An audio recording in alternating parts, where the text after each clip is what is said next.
우리가 주일 낮 시간을 통해서 하나님의 말씀, 그러니까 하나님의 말씀을 통해 어떻게 하나님과 동행하는 삶을 살 것인가, 이 부분을 살펴보고 있습니다. 크게 이제 두 가지인데요. 하나는 하나님의 말씀을 통해 어떻게 하나님과 교제할 것인가라는 것이고요. 더 나아가 이제 성경 말씀을 통해 하나님과의 교제를 통해서 하나님의 뜻, 의중을 발견하고 거기에 온 사람으로 동참함으로 어떻게 하나님과 동행하는 삶을 살 것인가 라는 부분을 지금 쭉 살펴보고 있습니다. 오늘은 세 번째 시간으로 우리 개개인의 성도를 위한 하나님의 말씀의 중요성을 살펴보려고 합니다. 첫째, 하나님의 말씀은 성도의 양식입니다. 많은 분들이 흔히 그러잖아요. 기도는 호흡이다. 말씀은 양식이다. 맞아요. 하나님의 말씀은 성도들의 양식입니다. 몇 구절을 보면 이게 또렷합니다. 그래서 우리가 늘 그렇게 하듯이 성경 구절 한번 보시죠. 오늘 본문 말씀 다시 한번 보실래요? 본문 말씀. 자, 성경은, 그러니까 모든 성경은 누구의 감동으로 되어진 것이라고요? 하나님의 감동으로 되어진 것이다. 그래서 모든 성경은 하나님의 감동으로 혹은 성령의 감동으로 쓰여진 하나님의 말씀입니다. 그러면서 여기 아까 읽었던 본문 말씀에 보면 네 가지 면에서 유익하다 그러면서 특별히 네 가지로 요약했는데 어떤 면에서 유익하다고요? 교훈과 책망과 바르게 함과 의로 교육하기에 유익하다. 간단히 설명하면요, 교훈은 하나님의 참된 진리를 사람들에게 가르치는 것을 말하고요, 책망은 잘못된 혹은 거짓 교리로부터 믿음을 방어하는 것을 말하고요, 바르게 함은 잘못하고 있는 사람들을 올바른 길로 바로잡는 것을 말하고, 의로 교육하는 것은 사람들에게 올바른 삶을 살도록 무장시키는 것을 말합니다. 그래서 오늘 본문은 성경은 하나님의 사람으로 온전케 한다. 여기 온전케 한다는 말은 완전하게 만든다는 것이 아니고요, 성숙하게 만든다는 겁니다. 무장시킨다는 겁니다. 세워간다는 겁니다. 하며 모든 선한 일을 향할 능력을 갖추게 한다. 이렇게 말씀하고 있습니다. 자, 그래서 여기 보시면 하나님의 말씀이 이와 같이 우리를 성숙하게 만들고 모든 선한 일을 하도록 우리를 무장시켜주는 역할을 한다. 이렇게 말하고 있는데요. 그래서 이 말씀은 베드로전서 2장 2절과 바로 연결됩니다. 베드로전서 2장 2절 보시죠. 갓난 아기들 같이 순전하고 신령한 젖을 사모하라. 이는 그로 말미암아 너희로 구원에 이르도록 자라게 하려 함이라. 자, 구원에 이르도록 그랬습니다. 근데 이걸 이해하려면 성경에는 구원을 세 가지 시제로 표현하고 있는 것을 우리가 이해해야 합니다. 구원을 받았다, 구원을 받아가고 있다, 구원을 받을 것이다. 구원을 받았다는 말은 예수님을 믿음으로 우리가 우리의 죄를 깨닫고 하나님을 떠난 우리의 삶을 발견하고 우리 위해 십자가에 돌아가신 하나님의 아들 예수 그리스도를 깨닫고 하나님 앞에 회개하고 예수님을 내 삶 속에 구주와 주님으로 모셔드리는 믿음으로, 그걸 통해서 구원받는 거죠. 그걸 말하고요, 받아가고 있는 것은 이제 자라나고 있는 걸 말하는 겁니다. 성화의 과정. 그리고 구원을 받을 것이다, 이 말은 주님이 다시 오실 때 우리의 구원이 완성되는 그날을 말합니다. 그래서 그날은 우리가 부활의 몸으로 부활하게 될 것이고요, 새하늘과 새 땅에서 영원히 주님과 함께 살게 되는 그 구원의 완성을 말합니다. 그래서 여기에 베드로전서 2장 2절에 보면 뭐라고 그러냐면, 이는, 지금 신령한 저주를 말하죠. 이는 너희로 구원에 이르도록, 이 말은 구원의 완성에 이르도록 자라게 한다, 이렇게 말하고 있습니다. 자라게 한다. 그러면 여기에 말한 신령한 젖이 뭐냐는 거죠. 신령한 젖이 뭐냐. 여기에 신령한 젖이 뭔가를 우리가 볼 수 있는 구절이 동일한 베드로전서 바로 앞장을 보면 알 수 있습니다. 1장 23절. 너희가 거듭난 것은 썩어질 씨로 된 것이 아니요 썩지 아니할 씨로 된 것이니 살아있고 항상 있는 하나님의 말씀으로 되었느니라. 그래서 25절.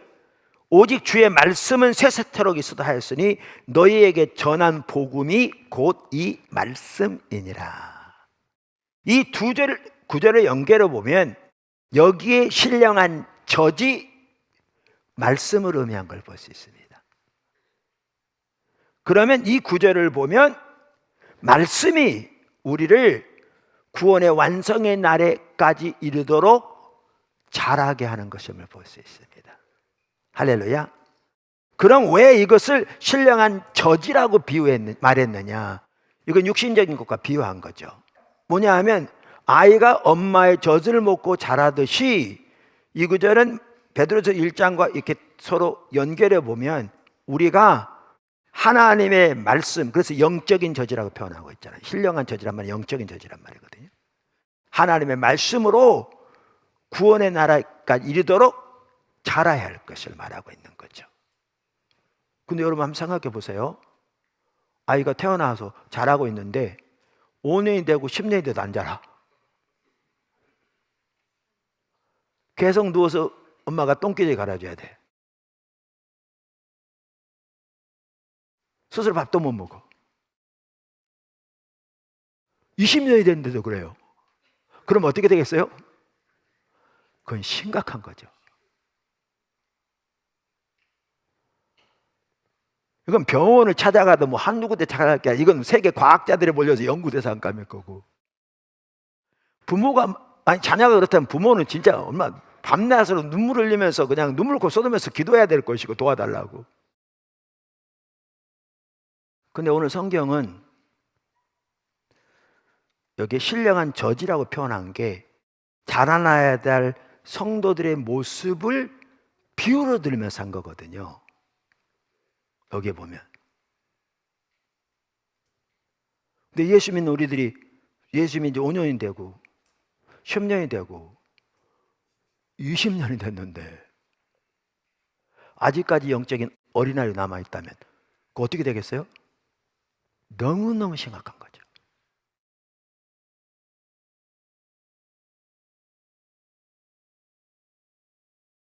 그건 진짜 너무너무 심각한 거죠.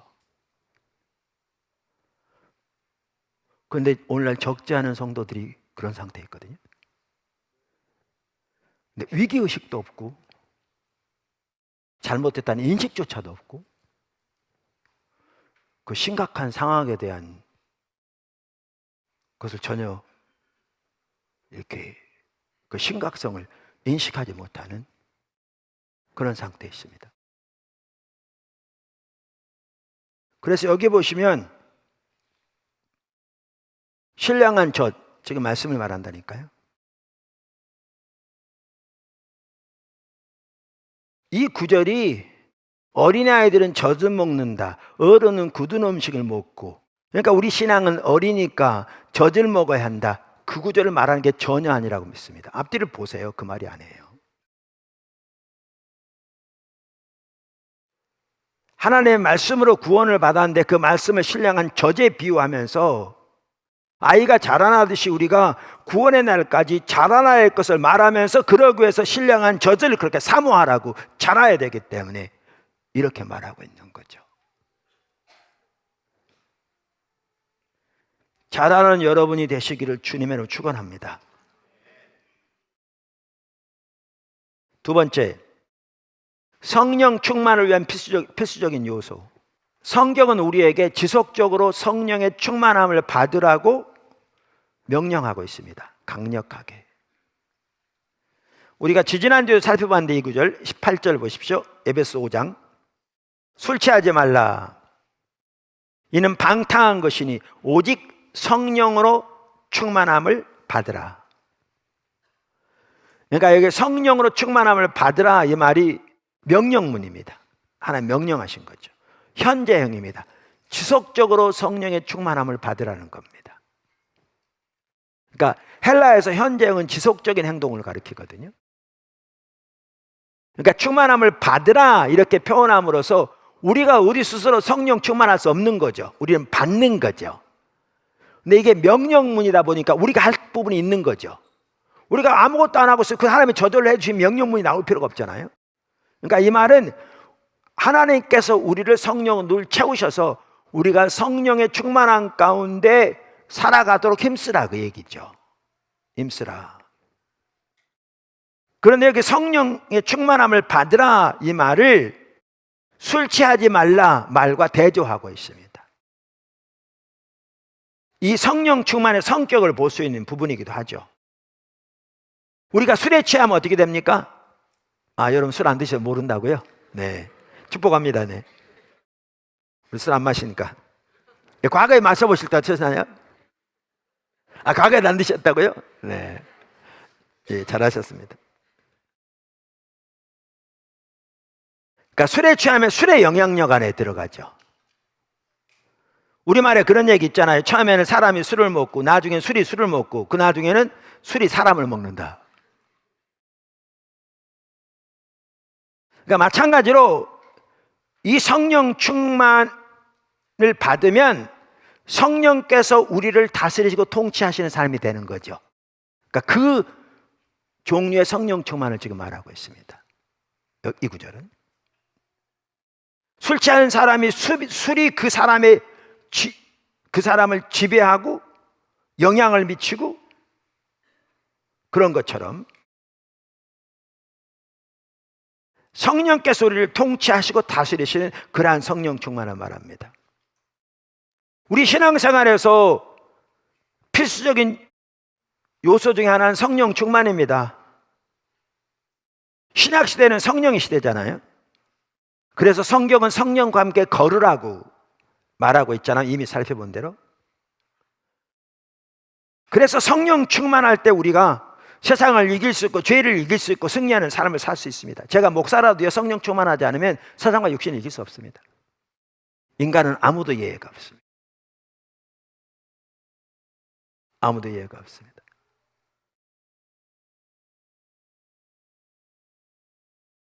우리가 성령 충만해야 승리하는 삶을 살 수 있습니다. 그런데 여기에 보면 이 구절을 우리가 바로 영성훈련에 대해 살펴볼 때 본 것처럼 세월을 아끼라고 말하면서 성령 충만하라고 말하잖아요. 그러니까 세월을 아끼기 위해서 성령 충만이 필요한 거죠.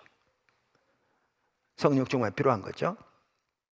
자, 그런데 여기 뭐 성령 충만하라 그렇게 말하면서 성령 충만하면 나타나는 열매들이 나옵니다. 제가 이 부분 살펴보려고 살펴봤거든요.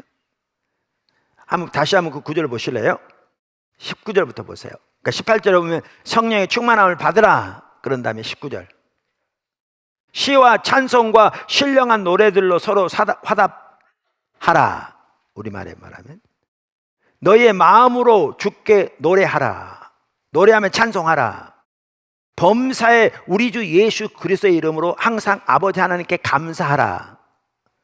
그리스도를 경외함으로 피차 복종하라. 이렇게 네 가지가 나오거든요.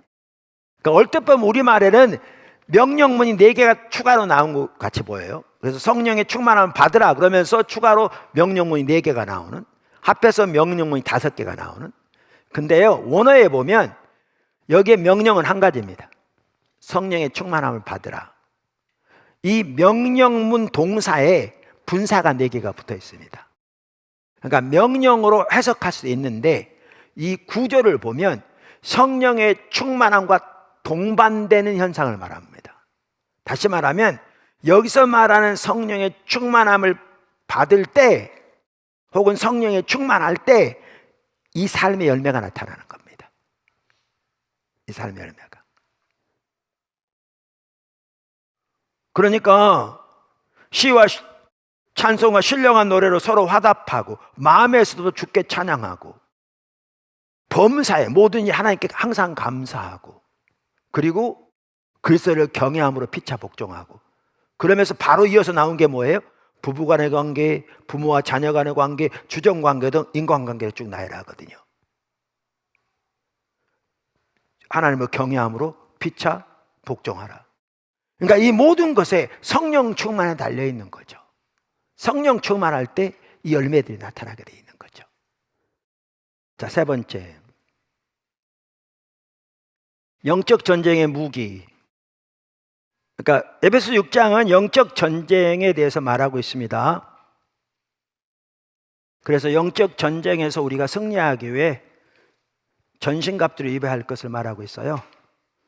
그래서 전신갑주를 쭉 말하고 있는데 방어용 무기들이죠. 그런데 방어용 무기일 뿐만 아니라 공격용 무기로서 제시하고 있는 것이 성령의 검, 곧 하나님의 말씀입니다.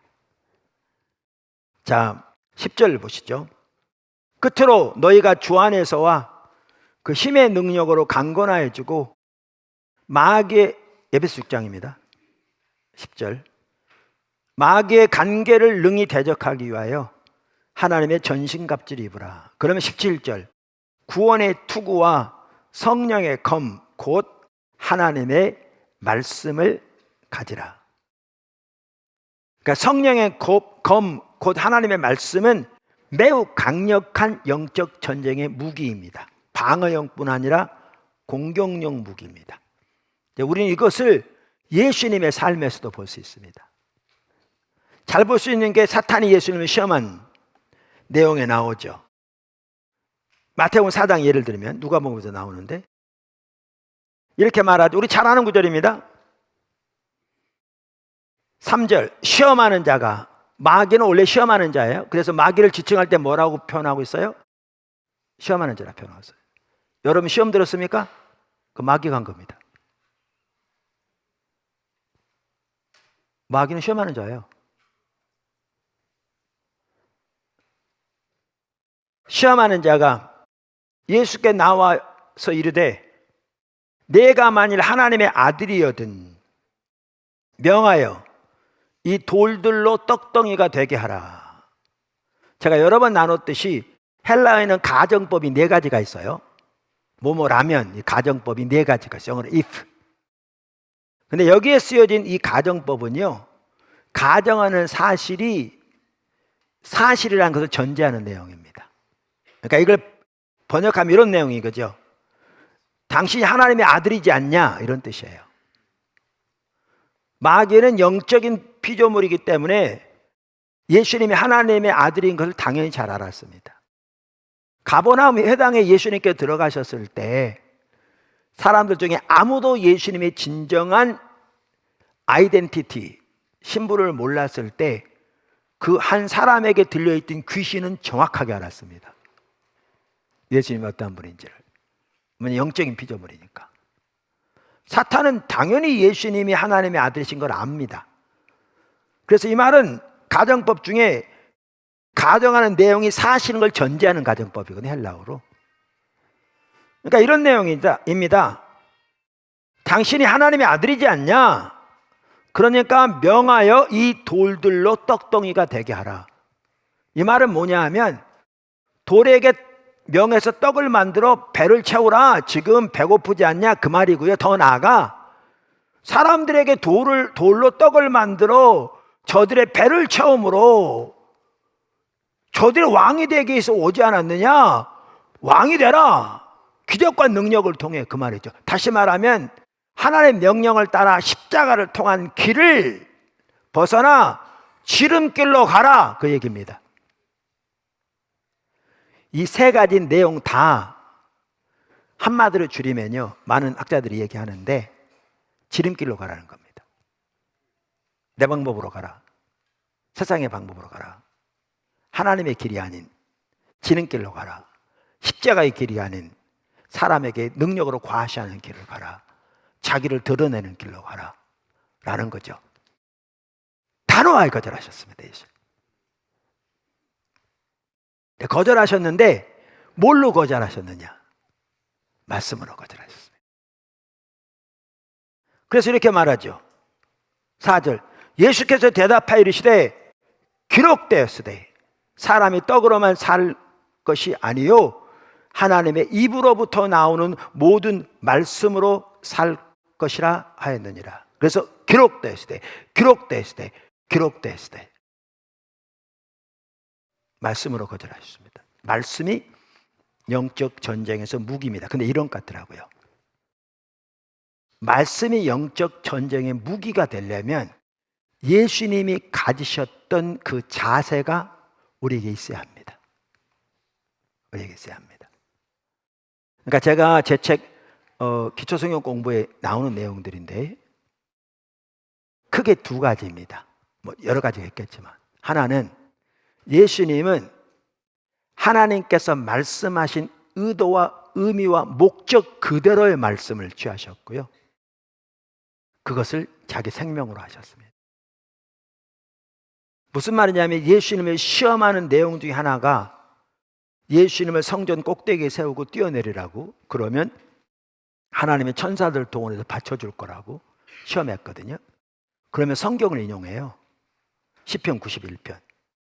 근데 성경을 인용하되 원래 시편에 보면 하나님을 거처로 삼고 하나님의 통치 가운데 살아가면 내 모든 길에 우리 인생 여정에서 하나님의 천사를 동원해서라도 우리의 발을 붙들어 주므로 발이 돌에 부딪혀 넘어지지 않게 지켜주겠다 이 말인데 내 모든 길에 너를 지키심이라 이걸 딱 빼버리고 딱 붙여놓으니까 어떻게 되냐면 뛰어내리면 천사들이 받쳐줄 것처럼 만들어버린 거예요. 그러니까 성경은 성경인데 하나님이 의도하신 의미와 목적 그대로의 말씀이 아니고 자기 목적, 자기 목표를 위해 말씀을 왜곡시키는 거죠. 이게 사탄이 하는 일이에요. 이게 오늘날 이단들이 하는 거고요. 그런데 오늘날 정통적인 그리스도인들마저 성경을 그렇게 하는 경우가 많아요. 자기 필요, 자기 목적, 자기 유익, 자기 목표를 위해 말씀을 선별적으로 짜깁기 위해서 취하는 거죠. 그러면서 말씀하는 거죠. 이건 전혀 능력이 없어요. 예수님은 기록되었으되 이렇게 말씀하시면 하나님이 말씀하신 의미와 의도와 목적 그대로의 말씀을 받아들이셨어요.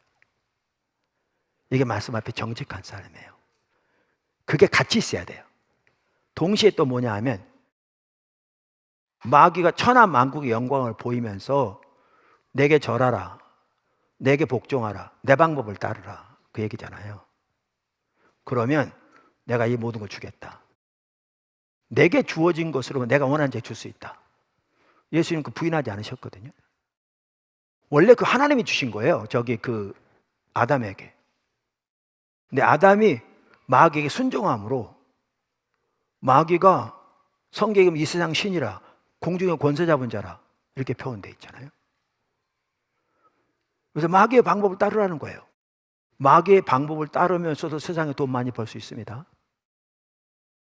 권력도 잡을 수 있고요. 물론 주님 앞에 전혀 서지 못하지만 우리는 저부터도 우리는 조그마한 이득 앞에서도 어떻게 해야 되는 고민이 많은데 예수님은 천하만국의 모든 영광을 보여주시면서 마귀의 방법을 따르라는데도 단호하게 거절하시잖아요. 그러면서 기록되었으되 주 너의 하나님께 경배하고 다만 그를 섬기라 하셨느니라. 그러니까 우리가 말씀이 영적 전쟁에서 무기인데요. 그 배후에 예수님처럼 하나님의 말씀하신 의미와 의도와 목적 그대로의 말씀을 취할 뿐만 아니라 그 말씀이 우리의 생명이 되어지는 그 말씀에 우리의 삶을 거는 그 자세가 같이 있어야 합니다. 오늘 그 자세가 많이 결여되어 있습니다. 그러면서 말씀을 인용할 때에도 자기 유익에 따라 말하는 대로 선별적으로 취하면서 하나님의 말씀 하는 경향이 적지 않습니다. 우리가 요한일서에서도 비슷한 내용을 볼 수 있는데요. 요한일서 2장 14절에 이렇게 말합니다. 한번 보시죠, 같이. 아이들아, 내가 너희에게 쓴 것은 너희가 아버지를 알았으며, 아비들아, 내가 너희에게 쓴 것은 너희가 태초부터 계신 이를 알았으며, 청년들아, 내가 너희에게 쓴 것은 너희가 강하고 하나님의 말씀이 너희 안에 거하시며 너희가 흉악한 자를 이겼음이니라. 그러니까 여기에 보면 아비, 청년 이렇게 있는데 연령대별로 아비, 청년만을 말하는 건 아닌 것 같고요. 또 신앙의 연조에 따라서 아비, 청년만 말한 게 아닌 것 같고요. 이제 전체적으로 우리에게 말하는 건데, 한편으로는 우리의 신앙은 전적으로 하나님을 아는 거죠. 그래서 하나님 알았고 알고 있고 알 것이다 이렇게 표현하잖아요. 그러면서 여기 특별히 청년들에게 하신 말씀이라고 하신 내용을 들어보세요. 내가 너희에 쓴 것은 너희가 강하고 하나님의 말씀이 너희 안에 거하시며. 자, 우리가 강건해지려면 어떻게 해야 된다고요? 하나님의 말씀이 우리 안에 거해야 하는 거죠. 죽음 앞에서도 우리에게 소망을 주는 것은 말씀뿐입니다. 말씀뿐이에요.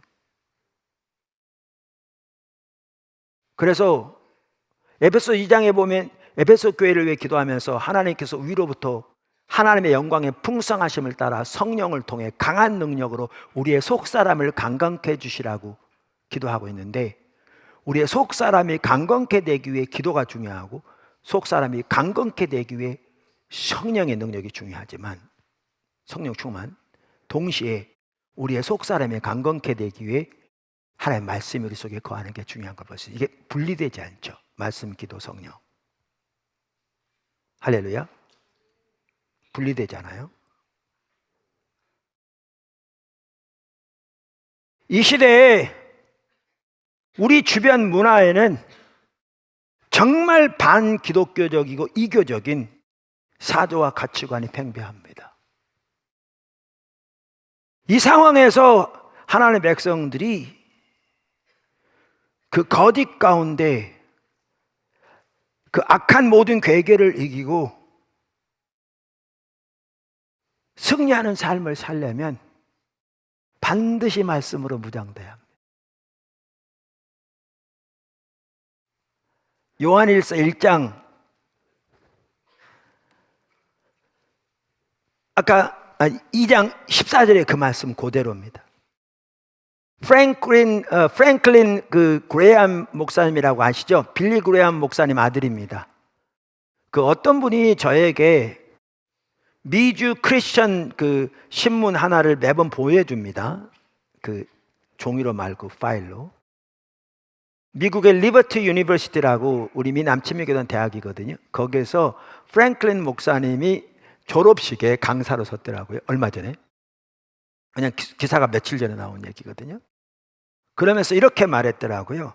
거기에서 그 프랭클린 목사님이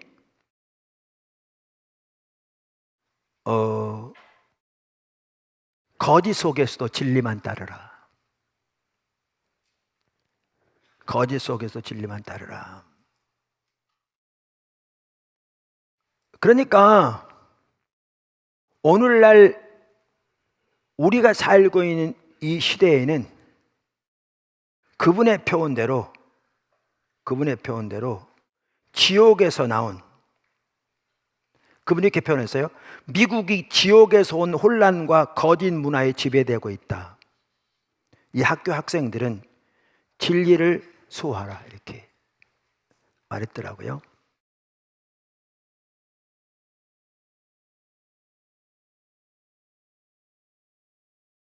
여러분, 우리가 반기독교적이고 이교적인 세상 사조들로 가득한 이 문화 속에서 하나님의 백성을 살아가려면, 아까 에베소서 4장의 말씀 기억하시나요? 무장대 자라나되 이는 우리가 이제부터 어린아이가 되지 아니하고 사람의 속임수와 간사한 유혹에 빠져 온갖 교훈의 풍조에 밀려 요동하지 않게 하려 합니다. 그러려면 하나님의 말씀으로 무장되되 철저하게 성경적인 세계관으로 무장돼야 합니다. 아까 그 동일한 신문에 보니까 코로나를 지나면서 미국 교회만 하더라도요, 세계관적인 면에서 혼합주의 신앙이 매우 팽배하게 덮어졌답니다. 교회 내 진리를 버리고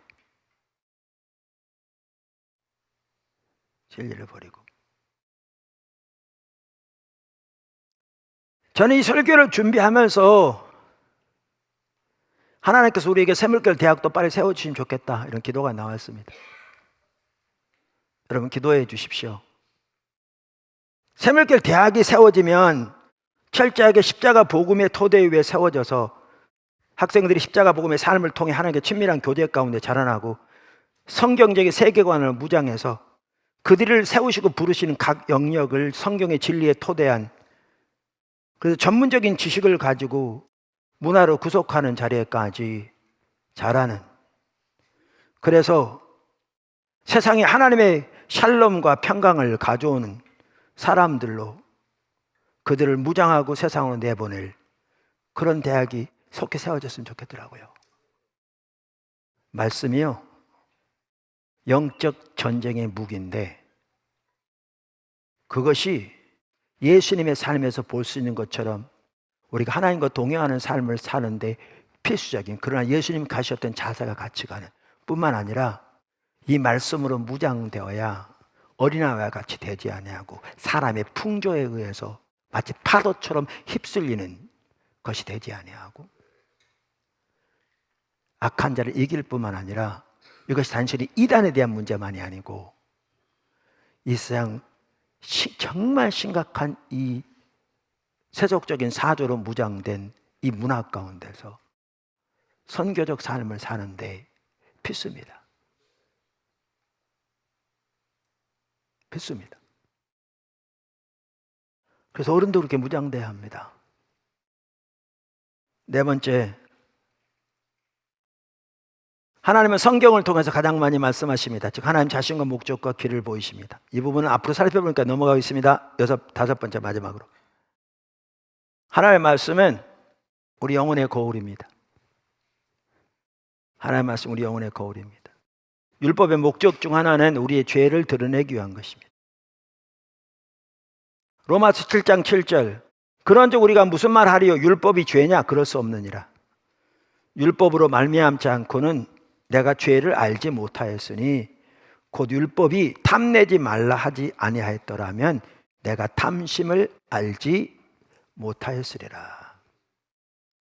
그래서 율법은, 하나님의 말씀은 더 나아가 죄를 드러내는 것으로서 한 목적이 우리 영혼의 거울과 같습니다. 아까도 말씀드린 대로 여기 깨끗하잖아요, 내부. 근데 여기가 빛이 쫙 들어오면요, 이렇게 깨끗하게 보이는 여기도 많은 먼지가 떠 있는 걸 봅니다. 하나님의 말씀의 빛이 우리의 영혼에 비춰질 때 우리의 죄가 드러납니다. 내 주먹을 믿어라, 하나님 믿으려면. 그런 교만한 사람도 주님 말씀의 빛이 비춰지면 그 앞에 완창 꼬그라질 겁니다. 그 생각이 얼마나 교만하고 아나무인이며 자신의 위치를 전혀 알지 못하는, 생각의 밑바탕까지 썩어 있는 죄인인 것을 깨닫게 되겠죠. 제가 처음 교회 개척할 때, 그러니까 하나님의 말씀은 능력 있잖아요, 우리 잘 알듯이. 히브리서 4장 12절 13절, 하나님의 말씀은 살아있고 활력이 있어 좌우에 날선 어떤 검보다도 예리하여 혼과 영과 관절과 골수를 찔러 쪼개기까지 하며 또 마음의 생각과 뜻을 판단하나니 지으신 것이 하나도 그 앞에 나타나지 않음이 없고 우리의 결산을 받으실 이의 눈앞에 만물이 벌거벗는 것 같이 드러나느니라. 또 성령은 우리 죄를 깨닫게 하신 분이죠. 성령과 말씀이 같이 간다니까요. 이제 다음에 살펴보면 되는데, 말씀이 있어서 성령 같이 가지 않은 문자입니다. 그건 죽이는 겁니다. 성령, 말씀, 기도 다 같이 갑니다. 할렐루야. 제가 처음 교회 개척할 때요, 다른 교회 집사님 한 분이 계셨어요. 제가 영어 성경 공부 인도하고 그러니까 가끔 교회 와서 배우기도 하고 교제도 하고 그랬는데, 흔히 말하는 평신도죠. 참 귀했어요. 참 영적으로 성숙하고요, 말 하나하나도. 지금은 포도나무교회 그런 사람들 많아요. 그때만 해도 나도 어리고 교회도 어리니까 정말 주님과 동행하는 사람, 어떻게 보면 목회자보다 어떻게 보면 훨씬 나은, 그래서 나를 거기에 비하면 너무나 육적인 것 같은 막 이런 참 귀한 사람이었는데, 그러니까 만약에 지금은 포도나무 그런 사람 많습니다. 너무 감사하죠. 교회가 아름답게 세워진 게, 세워가고 있는 게.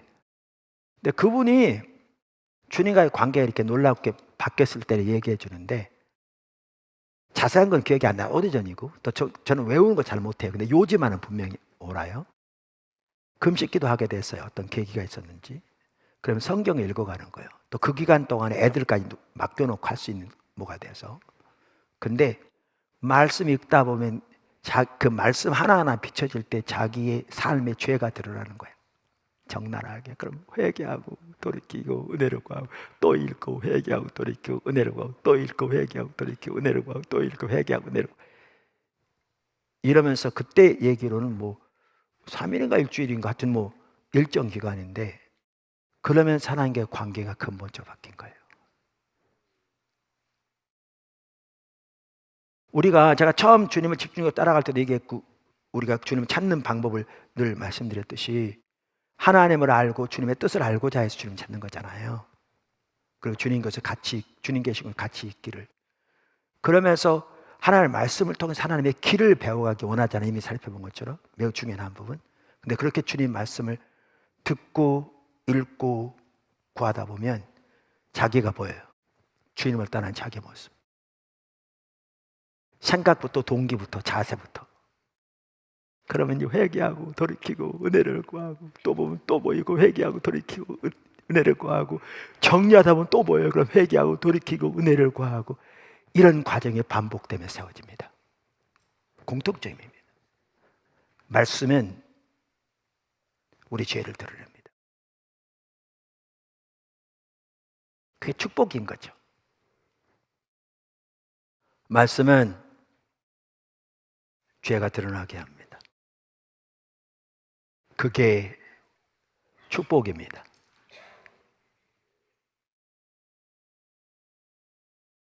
여러분들이 하나님을 더 알기를 간절히 추구하고 열망하고, 그러면서 말씀을 대함으로 하나님을 떠난 여러분의 모습이 적나라하게 반복적으로 보여지기를 예수님으로 축복합니다. 그게 복입니다. 그게 안 되는 게 어떻게 보면 화입니다. 로마서 1장에 하나님의 진노가 불의로 진리를 거스르는 자들에게 임한다고 말하면서 현재형이거든요. 지금 현재 임한 하나님의 진노예요. 진노가 뭔지 아세요? 내어버려두사. 내어버려두사. 내어버려두사. 하나님을 심각하게 떠난 우상숭배 가운데 있는데 주님이 내어버려두사. 내어버려두사. 내어버려두사. 시편 81편에서도 나는 너희를 애굽에서 건져낸 여호와라. 너희가 입을 크게 열라. 그래야 내가 채우리라. 그랬더니 그러나 그들이 나를 원치 아니하고 나를 원치 않았다. 내 말을 듣기를 거부했다. 이거 하나님 구해라는 말이거든요. 그랬더니 바로 그 다음 절에 그러므로 하나님이 그들을 강팍한 마음대로 내어버려 두사. 이게 진노입니다. 축복은 깨닫게 하시는 거고요. 하나님의 말씀의 중요성을 살펴보았는데, 우리 개개인이 주님과 동행하면서 하나님의 말씀이 얼마나 중요한가, 필수가 핵심인가. 당연히 말씀과 기도, 말씀과 성령 다 같이 갑니다. 그러면서 오늘 5가지를 살펴봤습니다. 말씀은 성도들의 양식이다. 그날에 이르도록, 또 주님의 장성한 분량에 충만한 데까지 이르도록 자라게 하는 양식이다. 말씀은 성령 충만의 필수적인 요소다. 말씀은 영적 전쟁의 무기다.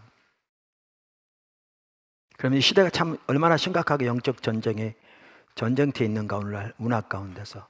그러면서 얼마나 말씀으로, 특별히 성경적인 세계관으로 무장돼야 하는가 잠깐 언급했습니다.